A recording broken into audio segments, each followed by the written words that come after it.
আমি এখানে ফুলকপি নিয়ে নিয়েছি। ফুলকপিগুলো কি করব, যেগুলো বড় সেগুলোকে এরকম আধখানা করব, আর এই যে এই অংশটা যেটা আমরা ফেলে দিই এটা ফেলবো না, এটা আমি রান্নায় ব্যবহার করব।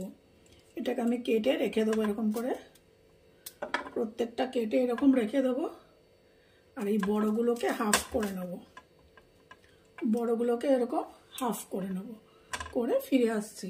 এবারে আমি একটা মশলা করব। মশলার জন্য আমি নিয়ে নেব কিছু পরিমাণ কুচনো আমি আদা নিয়েছি,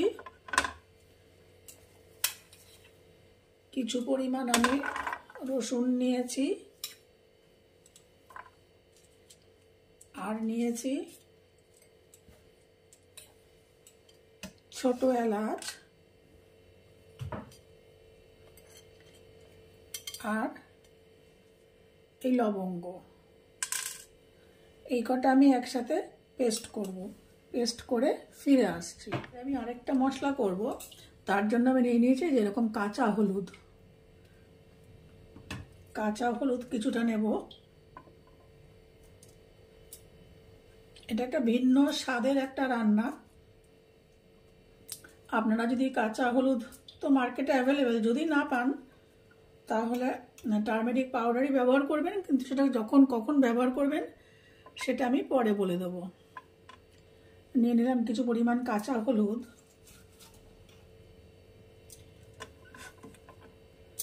তিনটে ছোট পেঁয়াজ কুচি, আর নেব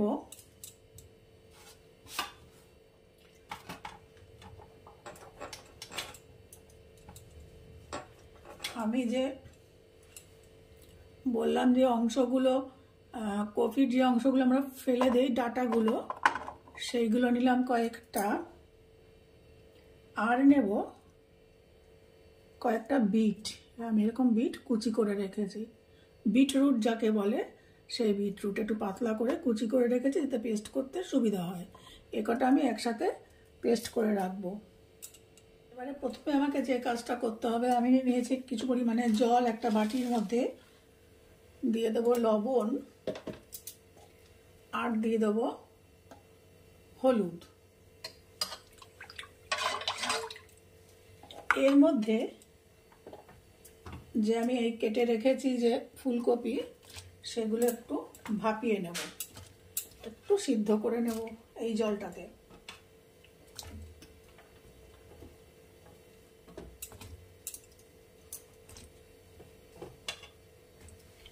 এটা সিদ্ধ করে নিয়ে আমি ফিরে আসছি।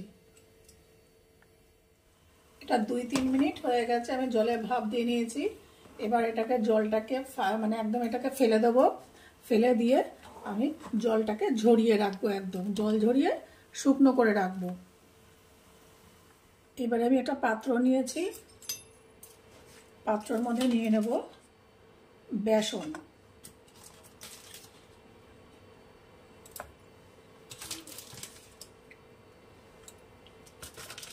যে পরিমাণ আমি ফুলকপি নিয়েছি তাতে আমার এইটুকু বেসন লাগবে।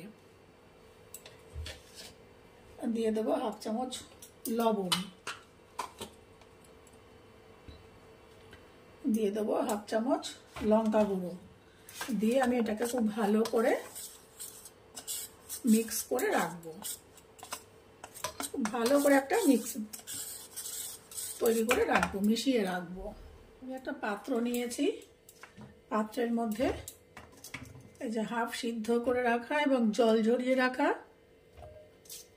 আমি এই ফুলকপিগুলো দিয়ে দেবো।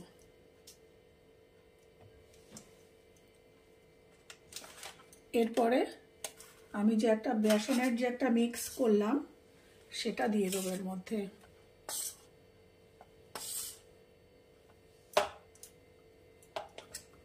এটা দিয়ে আমি খুব ভালো করে একটা এরকম মিশিয়ে নেব, এরকম করে মিশিয়ে নেব, মিশিয়ে রেখে দেবো কিছুক্ষণ, যেন পুরো বেসনের কোটিংটা প্রত্যেক কটা ফুলকপিতে লেগে যায়। করে এরকম করে কিছুক্ষণ ভালো করে ঝাঁকিয়ে কোট করে আমি মিনিট 5 এটাকে রেখে দেবো।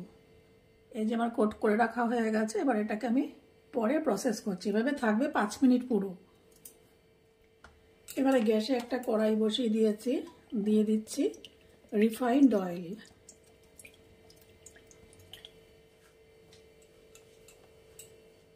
আপনারা এর সাথে ঘিও ব্যবহার করতে পারেন, আমি আজকে এখানে কোনো ঘি ব্যবহার করব না। এখানে তেল গরম হয়ে গেছে, আমি এবার দিয়ে দেবো এখানে কেটে রাখা আলু।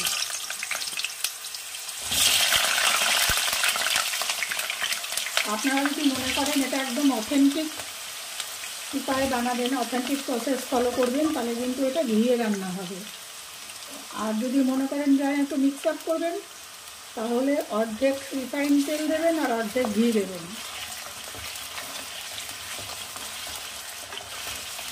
আর আমার মতে পুরো বাঙালিভাবে বানাতে গেলে পুরোটাই আমি রিফাইন্ড অয়েলে করব, পরে সামান্য ঘিয়ের ব্যবহার করব, জাস্ট একটু গন্ধটা আনার জন্য, আর কিছুর জন্য নয়।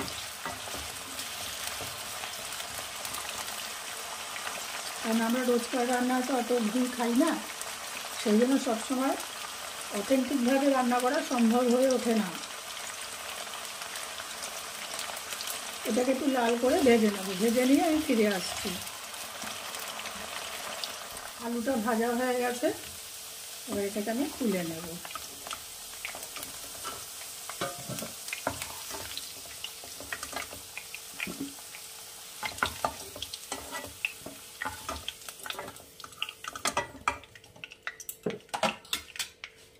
এবার এই তেলেই আমি এই যে আমার এই যে ফুলকপিগুলো কোট করে রেখেছিলাম ভেজে নেব।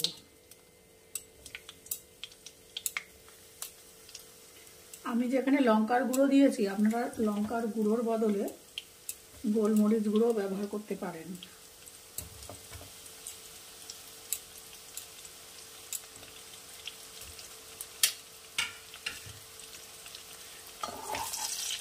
কড়াইটা যেহেতু ছোট, আমি কিছুটা কিছুটা করে একটু লাল করে এটাকে ভেজে নেব। এই যে এরকম লাল করে আমি ভেজে নিলাম, কড়া করে একটু লাল করে ভেজে নিলাম। এরপরে আমি আরেকটা ভাগ ভেজে নিচ্ছি। যেহেতু কড়াইটা ছোট, আমি একসাথে ভাজতে পারলাম না। আপনাদের যদি সম্ভব হয় বড় কড়াই থাকে, আপনারা সব কটা একসাথেই ভেজে নেবেন, তাহলে কাজের সুবিধা, সময়ের সাশ্রয় হয়। এবার এগুলোকে আমি তুলে নেব, তুলে নিয়ে পরের ব্যাচটা আমি ভেজে নিয়ে ফিরে আসছি। কফিগুলো পুরো ভাজা হয়ে গেছে, এবার আমি তুলে নেব, সব কটা কফি তুলে নেব।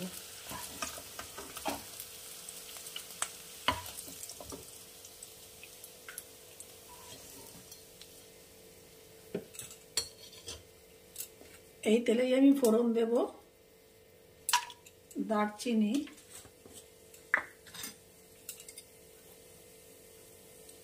আর অল্প একটু আস্ত জিরা। গ্যাসের ফ্লেম আমি একদম কমিয়ে দিয়েছি।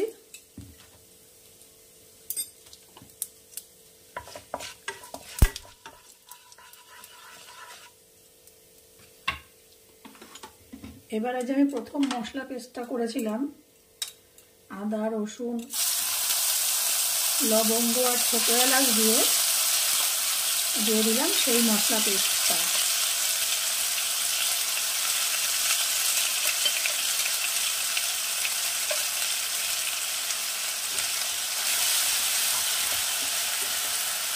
এটাকে আমি ভালো করে কষিয়ে নেব। কষানো প্রায় হয়ে গেছে, তেল ছেড়ে এসে সাইড দিয়ে। এখানে একটু তেল লাগবে, তেলের বদলে আমি দিয়ে দিলাম 1/2 চামচ ঘি।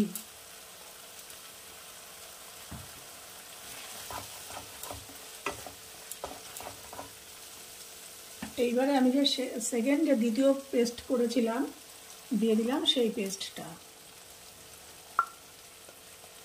কি সুন্দর একটা কালার এসছে, কিন্তু এখানে কোনো ফুড কালার বা লঙ্কা দেওয়াই হয়নি। এবার এটাকেও আমি গ্যাসের ফ্লেমটাকে বাড়িয়ে দিয়ে এটাকেও আমি ভালো করে কষিয়ে নেব, কষিয়ে নিয়ে ফিরে আসব।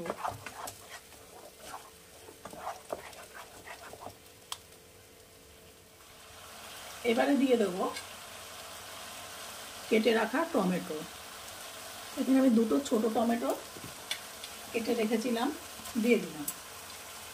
টমেটো আমি এখানে পেস্ট করিনি, যেহেতু মশলাটা কষাতে কষাতেই টমেটোটা নরম হয়ে যাবে।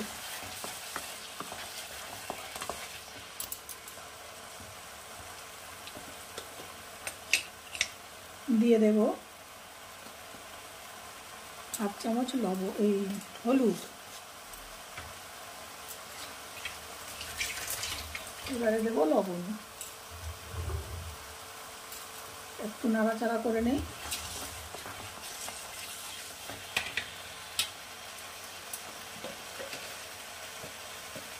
এবারে দিলাম হাফ চামচ লবণ।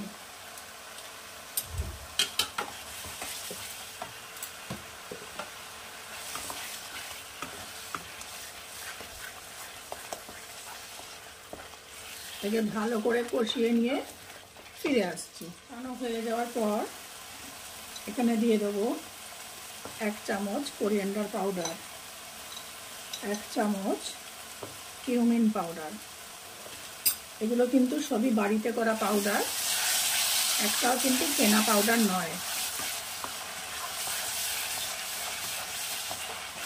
আবার এটাকে আমি ভালো করে কষাবো। এবার দিয়ে দেবো হাফ চামচ একটু লঙ্কা গুঁড়ো।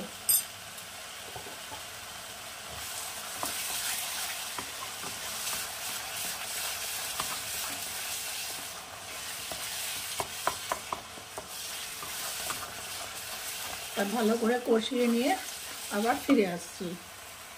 ভালো করে কষিয়ে নেওয়ার পর এই যে তেল ছেড়ে গেছে মশলা থেকে, এবারে দিয়ে দেবো টক দই, হাফ কাপের একটু কম।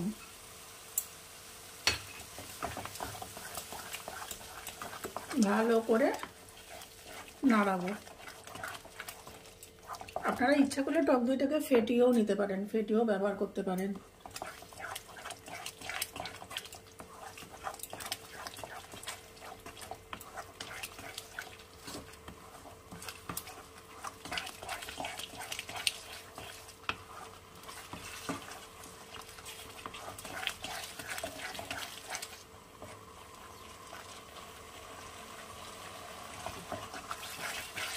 আপনারা এখানে লবণ ঝালটা দেখে নেবেন, লবণ ঝালটা যদি লাগে তাহলে দিয়ে দেবেন এখানে এই সময়।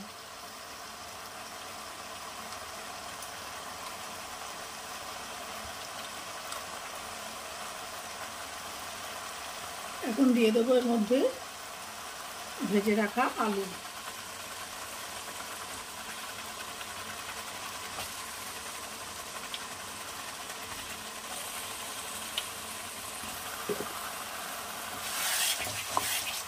আলুটা দিয়ে আবার খুব ভালো করে কষিয়ে নেব।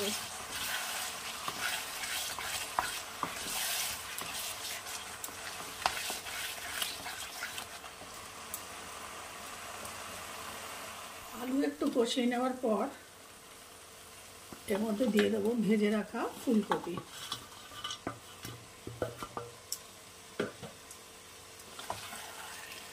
এবারে আঁচ কমিয়ে হালকা হাতে পুরোটাকে মিশিয়ে নেব মশলাগুলোকে। খুব তাড়াহুড়ো করলে কিন্তু ফুলকপিগুলো ভেঙে যাবে।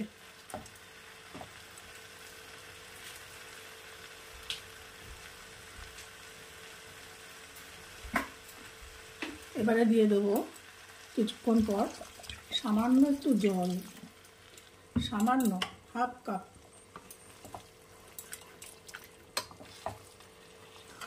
ব্যাস, এটাকে আমি লো ফ্লেমে হতে দেব। মিনিট 2-3 এটাকে আমি লো ফ্লেমে হতে দেব, তারপরে ফিরে আসছি। মিনিট 2 ফুটে ওঠার পর দিয়ে দিচ্ছি হাফ চামচ গরম মশলা। আবার একটু হালকা হাতে নাড়িয়ে দেবো, গ্যাসের ফ্লেম কমিয়ে দেব। মিনিট খানেক পর আমি দিয়ে দেবো একটু কসুরি মেথি।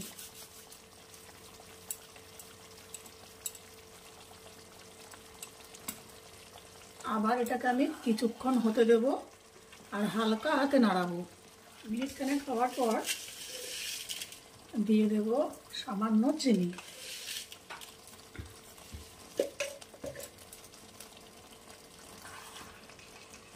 আবার এটাকে একটু হালকা হাতে নাড়িয়ে হতে দেবো, সবই লো ফ্লেমে, কিন্তু গ্যাসের আঁচ বাড়ালে কিন্তু পুড়ে যাবে। আর এটা এরকম গা মাখাই হয়, পরোটা বা পুরি এর সঙ্গে এটা খায়। তৈরি। এবারে নামানোর আগে আমি দিয়ে দেবো ধনেপাতা কুচি, দিয়ে একটু নাড়িয়ে নামিয়ে দেবো। এটা কিন্তু দেখতে এরকম মনে হচ্ছে, কিন্তু একটাও কিন্তু ফুলকপি ভাঙেনি, সবকটা ফুলকপি কিন্তু আস্তে আস্তে আছে।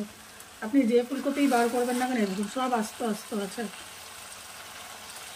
এই দেখুন, একটাও ফুলকপি কিন্তু ভাঙেনি। এখানে ছোট কড়াই বলে ওটা এরকম লাগছে। আমার বাড়িতে আজকে আমার যে বাড়ির কাজে সাহায্য করে সে আসেনি, ফলে বড় কড়াই আর নামাতে পারেনি। এবার আমি এটাকে ঢাকা দিয়ে রাখবো, ঢাকা দিয়ে সার্ভ করে ফিরে আসছি আপনাদের কাছে।